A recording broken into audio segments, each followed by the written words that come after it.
आप देखोगे बहुत सारी वोल्वोज खड़ी हुई हैं। तो वोल्वो में ही अब देखो इस टाइम टूरिस्ट का निकलने का टाइम होता है, तो रुके हैं ब्रेक के लिए। ब्रेक में चाय वगैरह, जिसको डिनर करना है डिनर करे। आधा घंटे का ब्रेक होता है, तो आधे घंटे तक बस यही होती है। अपनी गाड़ी खड़ी हुई वो सबसे लास्ट में बिल्कुल। जो एक्चुअल में भाई इसका फेयर था वो मुझे पड़ा 900 रुपये, पर वो डिपेंड करता है, आपको चेक करते रहना पड़ेगा जब आप ट्रैवल कर रहे हो, क्योंकि हर घंटे में इसका फेयर चेंज होता है। वो हमेशा थोड़ी सी एक्सपेंसिव होती है, 50 से 100 रुपये एक्सपेंसिव होती है, तो वो भी आप कर सकते हो। और बाकी भाई देखो खाने का वो रास्ते में ब्रेक भी देते हैं। आप अपना लेके ट्रैवल करना चाहते हो तो दी बेस्ट है। और ओढ़ने के लिए वो हल्का फुल्का अपना कंबल वगैरह देते हैं। पीने के लिए एक बोतल पानी होता है रास्ते में।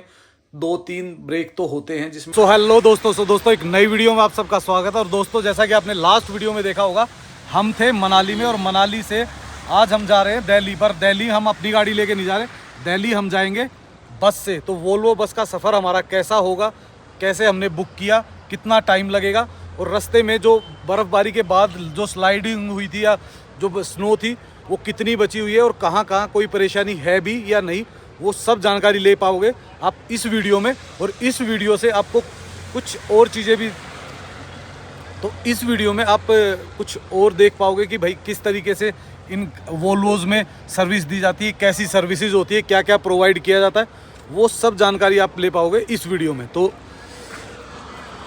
है वो वोल्वो स्टैंड, ये बिल्कुल माल रोड जो सामने दिख रहा है, वो रोड माल रोड से आता है। और यहाँ से माल रोड का डिस्टेंस हार्डली 500 से 700 मीटर होता है। तो आप पैदल भी आ सकते हो माल रोड से, या फिर आप जिस होटल में भी रुके हो वहाँ से अपनी टैक्सी पकड़कर भी यहाँ आ सकते हो। और ऑटो भी मिल जाते हैं माल रोड के आसपास आपको। तो ये देखो, ये है पूरा वोल्वो स्टैंड, और यहाँ से आप पिक कर सकते हो। लेकिन अगर आप मान लो कुल्लू हो या भुंतर हो तो रास्ते से भी ये आपको पिक कर लेते हैं। तो वो सारी चीज़ें आपको जानकारी मिल जाएगी कि इनके पिकअप पॉइंट्स कहाँ कहाँ होते हैं। तो आप जो नॉर्मल हैं वो यहाँ से बुक करते हैं, लेकिन मेरा होटल यहाँ से 15 किलोमीटर नीचे है, तो मैं ऑलरेडी उनसे कॉल कर चुका हूँ, और वो मुझे 15 किलोमीटर नीचे मेरे होटल से ही पिक करेंगे। तो चलो दोस्तों होटल चलते हैं और आपको दिखाते हैं फिर कैसा होने वाला है हमारा इस वोल्वो का सफ़र। तो बहुत सारी वोल्वोज खड़ी हुई हैं जो अभी चलने के लिए रेडी हो चुकी हैं, और लगभग सभी वोल्वोज शाम को 4:30 से और रात को 10 बजे तक चलती हैं। और अभी आजकल 2 वोल्वोज दिन में भी चलने लगी है, एक सुबह 8 बजे के आसपास और दूसरी 11:30-12 बजे के आसपास। तो वो आप अपना ऑनलाइन जाके उसको चेक कर सकते हो, और आपको ईजिली ऑनलाइन बुक कर सकते हो। पर जो दिन में चलती है वो सिर्फ और सिर्फ इंटरसिटी की चलती है। निकलते हैं यहाँ से और अपने होटल की तरफ बढ़ते हैं, क्योंकि होटल में जाएंगे, होटल में थोड़ा सा रेस्ट करेंगे, क्योंकि रात को 9 बजे के आसपास की हमारी जो है वो बस है। तो 9 बजे हम गाड़ी को छोड़ेंगे, वही अपने बैग उठाएंगे और निकल जाएंगे। वो भी आप देखोगे बहुत सारी वोल्वोज खड़ी हुई हैं। तो वोल्वो में ही अब देखो इस टाइम टूरिस्ट का निकलने का टाइम होता है, तो टूरिस्ट काफ़ी निकलते हैं इस टाइम पे। कुछ नज़ारा हमारे होटल के आसपास का, सुंदर नज़ारे हैं। और ये है सामने मनाली वाला रोड, और पीछे जो है वो है कुल्लू वाला रोड। तो इधर से अगर आप जाते हो तो ये कुल्लू की तरफ से आता है, और आपको आराम से एक बड़ा बोर्ड दिख जाता है हिमताज का। तो वो आप अगर चाहते हो कि आप थोड़ा सा ऑफ साइड में रहो, मतलब कि मेन मार्केट से हट के थोड़ा शांति के एरिए में रिवर साइड पे अगर रहना चाहते हो, तो सबसे बेस्ट लोकेशन है ये। लाइट अभी तक आई नहीं है भाई, मनाली में तो कुछ जगह पे आ गई थी, लेकिन यहाँ पे लाइट अभी आई नहीं है।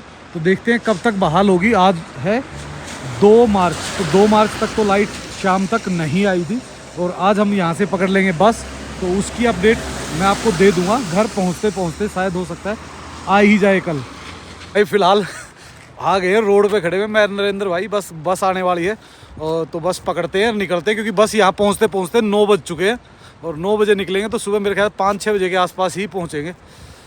6 तो बजेंगे। तो दोस्तों बस हमें मिल चुकी है और निकल चुके हैं, और ये देखिए साइड में अब तो भाई अंधेरा हो चुका है, तो आपको सिर्फ दूर से चमकती हुई थोड़ी थोड़ी लाइटें ही दिखाई देती हैं। तो दोस्तों इस वीडियो में आप देख पाओगे कि भाई कहाँ कहाँ पर इश्यूज़ हैं रोड पे, या कोई भी ऐसी अगर दिक्कत होगी ना तो हम इस वीडियो में आपको दिखा देंगे। वैसे मुझे कहीं भी नहीं लगता, क्योंकि जो भी गाड़ियाँ आई हैं उन गाड़ियों से मैंने पूछा था, तो उन्होंने कहा कि कहीं भी कोई इशू नहीं है। 1-2 जगह छोटे छोटे इश्यूज़ हैं जो ईज़िली रिजोल्व हो गए होंगे शायद आज तक।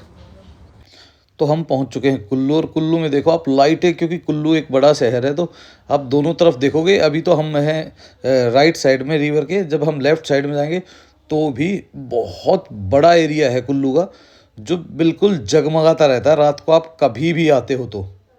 जैसे ही कुल्लू क्रॉस करते हैं तो ये देखिए कुल्लू से भुंतर रोड पे स्लाइड तो काफ़ी लंबा आया हुआ है, बट इतना कोई इफेक्ट नहीं कर रहा। हाँ, ये है कि सिंगल लाइन होगी, लेकिन नीचे वाला जो डबल हाईवे है इनको कोई दिक्कत आती नहीं है, क्योंकि अगर कोई प्रॉब्लम होती भी है तो नीचे वाले हाईवे पे डबल लाइन पे सिंगल कर देते हैं। पर अभी तो यहाँ पे है सिंगल रोड, तो कोई इशू नहीं है। एक तो ये स्लाइड बताई जा रही थी कि भाई हल्की फुल्की आई है, जिसके कारण रास्ते में थोड़ी ब्लॉकेज हुई, और हमारी गाड़ी है थोड़ी सी बड़ी वोल्वो, तो वोल्वो में निकलने में थोड़ा धीरे धीरे निकलना पड़ता है। और सामने देखिए अब दिख रहा है आपको कुल्लू शहर, जो मेन कुल्लू शहर है जहाँ दशहरा वगैरह सब कुछ होता है, कैसे जगमगा रहा है बिल्कुल एकदम अलग से ही। और इससे आगे पूरा हाईवे डबल है। और ये देखिए अब पहुंचने वाले हैं हम भुंतर चौक पे। तो मोस्टली ये भुंतर चौक से और कुल्लू से दो जगह से इनकी वो है स्टेशंस, जहाँ से ये सवारियाँ पिक करते हैं। तो अब देखते हैं यहाँ से इनकी कितनी सवारियाँ आनी है या फिर कितनी देर ये यहाँ रुकते हैं, तो वो हम दिखाएंगे आपको 1-2 मिनट के बाद। जैसे ही पहुँचते हैं बता देंगे।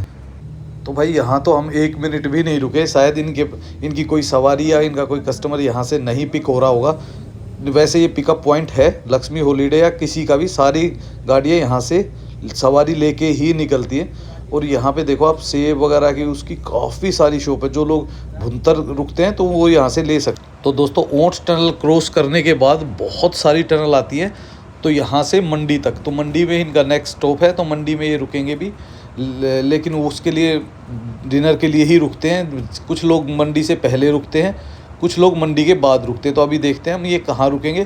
पर ये देखो भाई जो नई टनल्स है ना, क्या ज़बरदस्त है। और भाई यहाँ तक रास्ते में कोई भी प्रॉब्लम नहीं थी, कोई इशू नहीं था, गाड़ी बड़े स्मूथली आई। और इससे आगे मुझे भी नहीं लगता कि कहीं कोई प्रॉब्लम होगी। तो एक जगह प्रॉब्लम हो सकती है, वो है मंडी से थोड़ा सा पहले, तो वहाँ भी चलते हैं और देखते हैं कैसा हाल है मंडी के आसपास। रुके हैं ब्रेक के लिए, ब्रेक में चाय वगैरह, जिसको डिनर करना है डिनर करे। आधा घंटे का ब्रेक होता है, तो आधे घंटे तक बस यही होती है। अपनी गाड़ी खड़ी हुई है वो सबसे लास्ट में बिल्कुल, लाइट ऐसी जल रही है भाई, बीच में दिख कम रहा है। तो ये ब्रेक होता है आधे घंटे के लिए। आप डिनर भी ले सकते हो या फिर आपको स्नैक्स लेना है, कुछ और लेना, तो हर चीज़ अवेलेबल होती है यहाँ पे। ये कि इतना कंजेस्टेड हो रखा है कि बस पूछो मत, ऐसे टाइट उसमें से ये निकलना पड़ता है, क्योंकि इतनी जगह है ही नहीं। तो ये देखिए दोस्तों, ये था वो रेस्टोरेंट जहाँ हम रुके हुए थे। हमने एक चाय और ऑमलेट लिया था, ऑमलेट हमने खा लिया, चाय अभी हम पी रहे हैं धीरे धीरे। और मतलब यहाँ पे आपको हर चीज़ अवेलेबल मिल जाती है, चाहे कुल्फ़ी हो, समोसा हो, हर चीज़ जो भी आप एक्सपेक्ट करते हो वो मिल जाती है। तो ये देखिए ये है हमारी बस, तो बस अभी है खाली, और जितनी भी सवारियाँ थी वो खड़ी हुई है बाहर। और बस अब इंतज़ार है कि जल्दी से सवारियाँ खाना खा के वापस आ जाए और हम दोबारा यहाँ से निकल जाए। खाना और चाय अपनी तो हो चुकी है, और अब इंतज़ार है कि जैसे ही बस स्टार्ट होगी, वैसे बस अब स्टार्ट हो चुकी है निकलने के लिए। तो शायद 2-4-5 मिनट में बस यहाँ से वापस निकल जाएगी। तो ये देखिए दोस्तों, ये है हमारी बस के अंदर साइड में, ये है पुश बैक सीट, यानी कि ये थोड़ी सी लंबी भी हो जाती है। और मैंने गाड़ी ली हुई है बिल्कुल फर्स्ट वाली। तो इससे क्या फ़ायदा है कि मुझे एक तो व्यू दोनों साइड से मिल जाता है, लेफ़्ट साइड से भी और सामने वाले शीशे से भी। और दूसरा मुझे थोड़ी सी वोमिटिंग की दिक्कत होती है, तो मैं इसलिए हमेशा बिल्कुल फर्स्ट सीट लेता हूँ, ताकि मुझे बिल्कुल एकदम बढ़िया नज़ारे आए। और इसमें थोड़ा सा लेग स्पेस भी ज़्यादा होता है, और आप पूरा नज़ारा देख सकते हो यहाँ से। जैसे ही खाना खा के हम गाड़ी में बैठे सभी लोग, इन्होंने अपने आराम से पर्दे लगा दिए ताकि आगे से रिफ्लेक्ट ना हो। अपने साइड शीशे पे आपके खुद का ऑप्शन है कि आप पर्दे लगाओ या ना लगाओ, ये आपके ऊपर है। लेकिन ये जो आगे वाले हैं, ताकि सामने से रिफ्लेक्शन ना आए। तो अब भाई निकलते हैं यहाँ से। ये देखिए इन्होंने लाइट भी बंद कर दिए, और अब धीरे धीरे गाड़ी वापस दिल्ली की तरफ रवाना हो चुकी है। तो चलते हैं दोस्तों। और ये देखिए दोस्तों, बीच बीच में जो आती है ना एरिया, उसमें लाइटें दिखती है, नहीं तो भाई आराम से अपनी कमर लगाओ और सो जाओ। तो चलो दोस्तों, देखते हैं रास्ते में अगर कुछ खास मिला तो आपको दिखाते हैं। तो दोस्तों रास्ते में 1 या 2 जगह थी, हल्की स्लाइड थी, जिसमें रास्ते को थोड़ा सा सिंगल कर दिया गया था। पर बाकी ऐसा कोई भी बड़ा इशू नहीं है कि आपको ट्रैवलिंग में या कहीं भी कोई भी दिक्कत आए, और रास्ता बड़ा स्मूथ है क्योंकि एक तो ये वैसे ही 4 लाइन हाईवे था। अगर मान लो एक लाइन को बंद भी कर देते तो इतना बड़ा इशू आता ही नहीं है, क्योंकि रात को ट्रैफिक होता है बिल्कुल बहुत कम, और आपको महसूस तक नहीं होता। रास्ते में रेस्टोरेंट्स वगैरह आपको ऑल नाइट खुले मिल ही जाते हैं। और हम पहुंच चुके हैं चंडीगढ़, और चंडीगढ़ तक भाई कहीं कोई इशू नहीं था, और चंडीगढ़ से आगे कोई इशू होगा भी नहीं। तो अभी अंधेरा है, ज़्यादा कुछ तो दिखा नहीं सकते। चंडीगढ़ में एक छोटा सा ब्रेक लेते हैं 15-20 मिनट का। तो दोस्तों सुबह होने वाली है और हम पहुंच चुके हैं दिल्ली में। अब देखोगे हल्की हल्की लाइट आने लग गई है, और भाई ये देखिए सामने दिल्ली की बसेस डीटीसी की।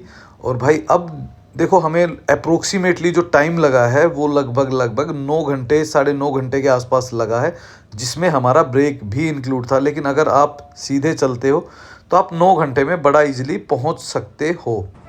तो दोस्तों ये है मेन दिल्ली। तो दिल्ली में एक्चुअल में इनका मुझे पता नहीं, पहले तो लक्ष्मी वाले 2 ही ब्रेक देते थे, एक बाईपास पे रुकते थे और एक फिर रुकते थे ISBT।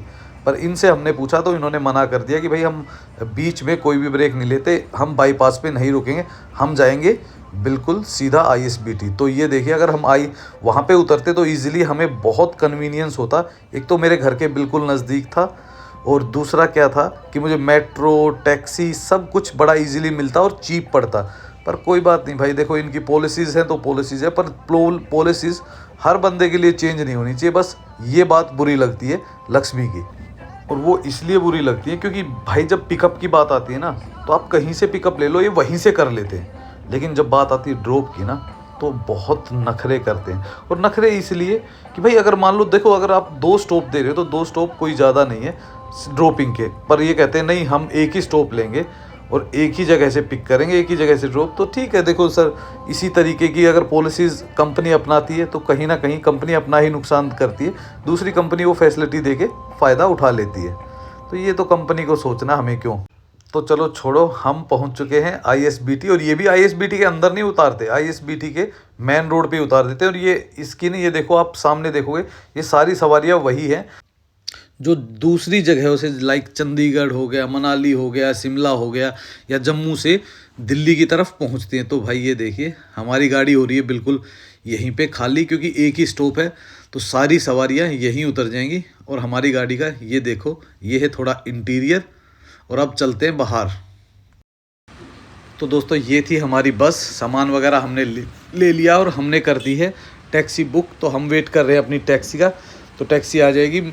इसमें तो टाइम 2 या 3 मिनट दिखा रहा है, पर भाई देखो बस अगर वहाँ उतारती तो मुझे और ज़्यादा फैसिलिट होता। और मैं नॉर्मली जब भी आता हूँ मैं उतरता हूँ लक्ष्मी से, पर इन को पता नहीं क्या प्रॉब्लम थी, ये नहीं रुके भाई। टैक्सी आ चुकी है, फुल भाई आए हैं हमें लेने के लिए, और यहाँ से हम निकलेंगे अब वापस अपने घर की तरफ। तो जो अपनी टोटल जर्नी थी वो थी लगभग 9.5 घंटे के आसपास, जिसमें आधे घंटे का ब्रेक भी था मनाली से यहाँ तक का।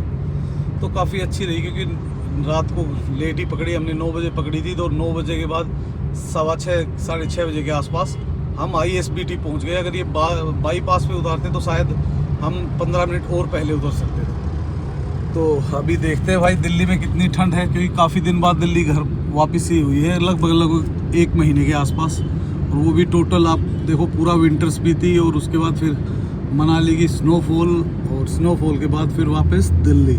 जो एक्चुअल में भाई इसका फेयर था वो मुझे पड़ा 900 रुपये, पर वो डिपेंड करता, आपको चेक करते रहना पड़ेगा जब आप ट्रैवल कर रहे हो, क्योंकि हर घंटे में इसका फेयर चेंज होता है। और जैसे ही रिक्वायरमेंट बढ़ती है तो फेयर अप हो जाता है, रिक्वायरमेंट कम होती है तो फेयर हो जाता है डाउन। तो वो डिपेंड करता है, आप इसको अलग अलग साइट से बुक कर सकते हो। तो जो मैंने बुक मैंने की थी लक्ष्मी हॉलीडेज से डायरेक्ट, लेकिन आप चाहो तो मेक माई ट्रिप और काफ़ी सारी मतलब साइट्स हैं जहाँ से आप इसको बुक कर सकते हो। तो और प्राइस भी डिपेंड करता है कि आप कौन सी साइट से बुक कर रहे हो। उसके बाद भाई सिटी लैंड है, KTC है, बहुत सारे ऑप्शन है मनाली से दिल्ली, दिल्ली से मनाली के लिए। तो वो तो आप अपने हिसाब से जिसमें भी आपको कन्वीनियंस और सस्ता पड़ता है वहाँ बुक कर सकते हो। और सर्विसेज के मामले में मैं कहता हूँ लक्ष्मी हॉलीडेज़ अच्छा है। बाकी देखो किसी में टाइमिंग की प्रॉब्लम होती है, किसी में ब्रेक की, किसी में कुछ, सब में होता है। जो वैसे वोल्वो में जो ये प्रोवाइड करते हैं वो मोस्टली सभी 1 बोतल पानी की और 1 कंबल ओढ़ने के लिए रात को वो देते हैं। और अगर आपको वोमिटिंग की प्रॉब्लम है तो वो आपको एक पोलो बैग देते हैं, पोली बैग भी, यानी कि जिसमें आप वोमिटिंग कर सकते हो। अगर आप अंदर गाड़ी में बैठे हुए हो तो एकदम तो शीशा खुल नहीं सकता, क्योंकि वो होती है पूरी एयर पैक। तो ये थोड़ी सी जानकारी है। कुछ और देते हैं आपको घर पहुंचकर। तो दोस्तों सनराइज़ होना स्टार्ट हो गया है और दिल्ली में ये देखिए सुबह सुबह तो बहुत मस्त लगता है, क्योंकि ट्रैफिक होता है बिल्कुल कम और नज़ारे होते हैं बहुत शानदार। लेकिन दिन में क्या होता है भाई, ट्रैफिक बढ़ना स्टार्ट हो जाता है बहुत ज़्यादा। तो भाई आउटर रिंग रोड लेते हुए हम पहुंच गए हैं आईटीओ से अब हम जाएंगे इंडिया गेट की तरफ। तो सुप्रीम कोर्ट होते हुए इंडिया गेट पहुंचेंगे और इंडिया गेट से फिर चाणक्यपुरी होते हुए, धौला कुआं होते हुए घर। तो ये देखिए भाई सुबह सुबह के नज़ारे। और जो ये एरिया है नई दिल्ली का, ये तो बहुत ही सुंदर है। लेफ़्ट साइड में दिख रहा है आपने को सुप्रीम कोर्ट। तो सुप्रीम कोर्ट में तो वो देखो बहुत बड़े केसेस ही आते हैं। तो ये और कोर्ट क्रॉस करते ही आ जाता है इंडिया गेट, अपने देश की आन बान और शान। और ये एरिया भाई जब आप ट्रैवल करते हैं ना, ऐसा बिल्कुल साफ़ सुथरा, क्लीन, ग्रीन, पूरा एरिया ही ऐसा है ये। क्योंकि देखो आप चारों तरफ देखोगे ना तो पूरी गवर्नमेंट बिल्डिंग्स हैं। और बहुत लुटियंस दिल्ली बोला जाता है इसको, जो कि ब्रिटिश द्वारा बनाई गई थी। तो बहुत ही सुंदर है, बड़े बड़े राउंड सर्कल्स हैं, ट्रैफिक स्मूथ होता है यहाँ पे, क्योंकि बहुत चौड़े और अच्छे रोड हैं। तो दिल्ली जो लोग आते हैं तो भाई इस एरिया को तो एक बार ट्रैवल करना ही चाहिए। तो ये सारा एरिया घूमते घूमते हम जाएंगे अपने घर पर। तो उसमें लगने वाला है थोड़ा सा टाइम। तो टाइम लगेगा हमें यहाँ से लगभग आधे घंटा से 45 मिनट। तो वो आप देख ही पाओगे हमारी वीडियो में लास्ट तक। और जो ये एरिया भाई अगर आप आते हो ना तो वोल्वो से तो आपको मेट्रो लेनी पड़ेगी या फिर आप ले सकते हो टैक्सी। तो हमने तो टैक्सी ली। एक्चुअल में हमारा रूट होना था दूसरा, लेकिन भाई गलती से वो एक दूसरी लोकेशन पे क्लिक हो गया था और इन्होंने दूसरी साइड भेजना शुरू कर दिया था। फिर बाद में चेक किया तो अपोजिट था, तो उसको दोबारा चेंज करके अब दोबारा यहाँ से जा रहे हैं। अदरवाइज हम बीचों बीच निकल सकते थे। तो ये छोटी मोटी मिस्टेक चलती रहती है यार ट्रैवलिंग में, आपको पता ही है। तो हम पहुंच चुके हैं बहुत ही वीआईपी एरिया में, जहां पे आप देखोगे चारों तरफ है ना बहुत बड़े बड़े बंगले हैं। तो ये अपने सारे मिनिस्टर्स के हैं, जितने भी मिनिस्टर हैं, चाहे प्रधानमंत्री भवन है, सब कुछ इसी के अंडर में, इस एरिया में ही है नई दिल्ली में। और इसके बाद हम चले जाएंगे चाणक्यपुरी की तरफ। तो धीरे धीरे बढ़ रहे हैं, सुबह सुबह है तो ट्रैफिक इतना है नहीं, बड़ा ही मस्त माहौल चल रहा है। और चारों तरफ बहुत ही सुंदर नज़ारों के साथ चलने का मज़ा अलग ही है दिल्ली में। कि दिल्ली भाई जो नई दिल्ली है ना, वो तो एकदम आपको बिल्कुल डिफरेंट दिल्ली लगती है, हाई क्लास सिटी। लेकिन जैसे आप आउटर पार्ट्स में जाओगे ना तो आपको लगेगा नहीं यार ये तो बिल्कुल मतलब कंजेस्टेड है, बहुत क्लोज शॉप्स हैं, बहुत कुछ चेंज हो जाता है भाई नई दिल्ली में आके। ये देखिए ये है लेफ़्ट साइड में नेहरू भवन, जिसको नेहरू तारामंडल और नेहरू म्यूज़ियम में कन्वर्ट कर दिया गया है। और अब हम नेहरू मंडल से आगे बढ़ जाएंगे चाणक्यपुरी की तरफ। तो चाणक्यपुरी जैसे ही पहुंचते हो देखो भाई अलग ही फीलिंग आती है, ऐसा लगता है कि भाई किसी दूसरी कंट्री में आ गए। पूरा एरिया ग्रीन ग्रास से लोडेड है और पीछे इनकी एम्बेसीज़ होती हैं। तो जो लोग एम्बेसी में काम होता है या भाई किसी वीज़ा की या कोई और वो होती है तो वो आते हैं लोग, मोस्टली एम्बेसी इसी एरिया में है। तो आपको यहाँ आना ही पड़ता है। पर ये एरिया देखने में बहुत ही सुंदर है। ये लेफ़्ट साइड में ऑस्ट्रेलिया एम्बेसी है, राइट साइड में जाएंगे तो ये जो सामने दिख रही है यूएस एम्बेसी है। तो एम्बेसियाँ ही एम्बेसियाँ हैं यहाँ पे तो चारों तरफ। और धौला कुआं पहुँच चुके हैं हम। धौला कुआं पहुँच के भाई आप देखोगे ऊपर पूरा मेट्रो लाइन है, हाईवे है। पर यहाँ पे थोड़ा सा कंजेस्टेड हो जाता है क्योंकि गुड़गांव की तरफ जाने वाले सारे व्हीकल्स भी यहीं पे होते हैं। और भाई अपना चाहे द्वारका है, चाहे तिलक नगर, उत्तम नगर, पूरा ट्रैफिक यहीं पे आपको मिलता है। और ये नेशनल हाईवे 8 है जो जयपुर को जाता है। तो जयपुर भी आप यहीं से होते हुए निकलते हैं और इससे आगे शुरू हो जाता है हमारा पूरा का पूरा आर्मी एरिया। तो आर्मी एरिया भी आपको काफ़ी खुला खुला और बहुत ही बेहतर दिखता है। चारों तरफ ऐसी ग्रीनरी, प्रॉपर हर चीज़ मैनेज की हुई है। और इससे आगे जब हम जाएंगे अपने एरिया में तो वो थोड़ा सा भाई देखो रेजिडेंस एरिया है और थोड़ा सा मतलब कंजेस्टेड एरिया होता है, तो उसमें तो देखो थोड़ी थोड़ी परेशानियाँ आती हैं, ट्रैफिक की भी, थोड़ी सी भाई सफाई की भी, तो और बहुत कुछ प्रॉब्लम्स होती हैं छोटे एरिया में। तो दोस्तों हम पहुंच चुके हैं अपने घर पे, और घर पे आराम से अब कर रहे हैं रेस्ट, क्योंकि देखो भाई नाइट की जर्नी थोड़ी सी हार्ड तो होती है, क्योंकि भाई नींद पूरी नहीं हो पाती। तो अब हम करेंगे रेस्ट। तो दोस्तों जो लोग भी टिकट बुक करना चाहते हैं वो अपना सिर्फ ऑनलाइन सर्च करो। ऑनलाइन सर्च करने के बाद आपके पास बहुत सारे ऑप्शन आते हैं, पर अगर आप कंपनी से डायरेक्ट करते हो तो अगर कोई प्रॉब्लम आती है तो कंपनी रिस्पॉन्सिबल हो जाती है, लेकिन आप थ्रू टू दूसरी ऐप के करते हो तो उसमें कई बार प्रॉब्लम्स आ जाती है। आपको डेट चेंज करने में, आपको उनसे कनेक्टिविटी बनाने में थोड़ी सी प्रॉब्लम्स हो सकती हैं।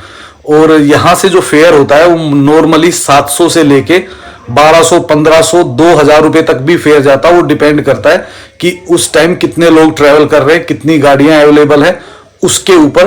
पर हमेशा ये ध्यान रखना कि आगे की जो 2 रो होती है, मैं हमेशा फ्रंट रो लेता हूं, तो वो हमेशा थोड़ी सी एक्सपेंसिव होती है, 50 से 100 रुपए एक्सपेंसिव होती है, तो वो भी आप कर सकते हो। और बाकी भाई देखो खाने का वो रास्ते में ब्रेक भी देते हैं, आप अपना लेके ट्रेवल करना चाहते हो तो दी बेस्ट है।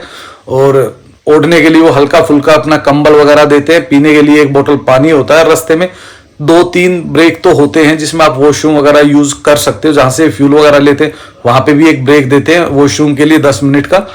तो यही सारी चीजें हैं। पर अगर आप किसी भी साइट से बुक कर रहे हो तो कोशिश करना हमेशा जिस कंपनी की बुक कर रहे हो आप उसी कंपनी से करो। उस कंपनी से करोगे तो उससे फायदा ये होता है कि आपको कम्युनिकेशन बनाने में इजी रहता है। अगर आपको कहीं कैंसिल करानी, कुछ भी करानी, तो आप इजीली डायरेक्ट बात कर सकते हो। और अगर आप ट्रैवल करना चाहते हो तो भाई देखो 3 तारीख को और 4 तारीख को स्नोफॉल दोबारा हुई है, लेकिन बहुत हल्की थी, और इससे आगे स्नोफॉल के चांसेस बहुत कम होते हैं। आप अपना ट्रैवल प्लान उसी तरीके से करें। और सेकेंडली, जब भी आप ट्रैवल प्लान करें तो वेदर फोरकास्ट को हमेशा चेक करें। और अभी अगर आपको लगता है कि वेदर खराब है तो कोशिश करें कि हमेशा जो अपना होटल बुक करें वो मेन रोड के पास ही बुक करें, ताकि आपको कन्वेंस ना लेना पड़े, 4x4 गाड़ी ना लेना पड़े, और इजी आप उस अपने होटल तक पहुंच पाओ। तो दोस्तों इसी के साथ इस वीडियो को कर देते हैं यहीं पे एंड लाइक एंड सब्सक्राइब करना मत भूलना और कमेंट्स किया करो। सो इसी के साथ okay, bye bye and take care.